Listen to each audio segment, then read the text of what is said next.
आज इगं मित्राचा फोन. तो विचारता हल्ली नवीन रेसिपी नाही टाकलंस. म्हटलं मेला तू बघतच नाही रेसिपी तर काय तुका समजत कसा मी काय टाकतंय आणि काय नाही का. नंतर त्यानं लावल्यानं वेगळं सूर म्हणता हल्ली माझा काय स्थिर नाही माझ्या पाठी पनवती लागल्या. तर म्हटलं पनवतीशिवाय जीवन नसता. आपण पनवतीवर जास्त लक्ष द्यायचो नाही. फावल्या वेळामध्ये आपलं काम करायचं आणि नामस्मरण करायचं. श्री स्वामी समर्थ म्हणत राहू सगळी पनवती गायब होतली. तर आता यो विषय रवान दे. आता मी तुमका सांगते आज करूचा वांग्याचा भरीत साधा सरळ सोप्या.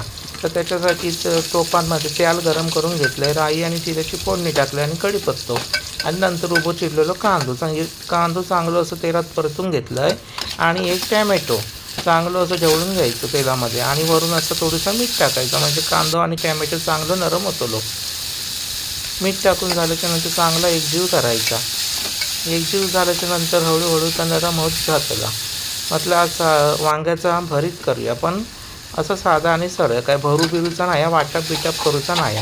आणि एक चमचो आलं लसूण पेस्ट टाकलं आणि चांगला त्या चमच्याने टाकलेलं आलं लसूण पेस्ट त्याच चमच्याने ढवळून घेतलं. उगाच चमच्याची फुकट जाऊ कशाक अशी गोष्ट एकदम महागाई किती आहे.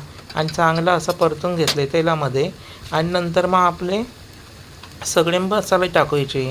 हळद, काश्मीरी लाल तिखट व्हायचं रंग येऊन भरताक आणि मालवणी मसालो आणि धना पावडर जास्त काही टाकीत रवायचं नाही हातात टाकायचं. आणि चांगले मसाल्याशी ती ग्रेव्ही चांगली अशी तेलात परतून घ्यायची. जेवढी परतवशाल तेवढी जेवणात चव येतली अशी गोष्ट ही बघा. चांगली अशी परतून घ्यायची आणि मग पाणी टाकायचा. तुमका जेवढा पातळ होया किंवा काय होया. आता तुम्ही म्हणतालच एवढीशा याच्यात काय त्याला चव लागतं. हे सगळं पाण्यासारख्या करून ठेवलंस तू आमटी झाली ही. तर पुढे बघा ना तुम्ही आता कसं तर घट्ट होताल आता. आणि ना ह्यो टोपणा नुसतं डुलत राहता गॅसवर. तर आधी त्याला स्थिर करूचा. आता त्याच्यात टाकते वांगी चांगली शिजाक होई. ही बघा ही वांगी सगळी होती ती आता त्याच्यात टाकून घेतलं. आणि आता वरून काय करायचा झाकण ठेवून जायचा 2-3 मिनटं. चांगली वांगी शिजाक काय एवढं वेळ लागत नाही पट करून शिजतं. झाकण ठेवून झाल्याच्या नंतर थोड्या वेळ आणि ती झाकण खोलून बघायचा. ही बघा चांगली उकळी इलेली आहे वांगा चांगला शिजलेला. आणि मग नंतर मग हव्या तेवढा तुमचा चवीनुसार मीठ टाका एकदाच. परत झाकण ठेवायचा. आणि बघा मी सुरीन असं दाबून बघलं आहे मस्तपैकी आरपार सुरी गेली वांग्याच्या चांगला झालेला.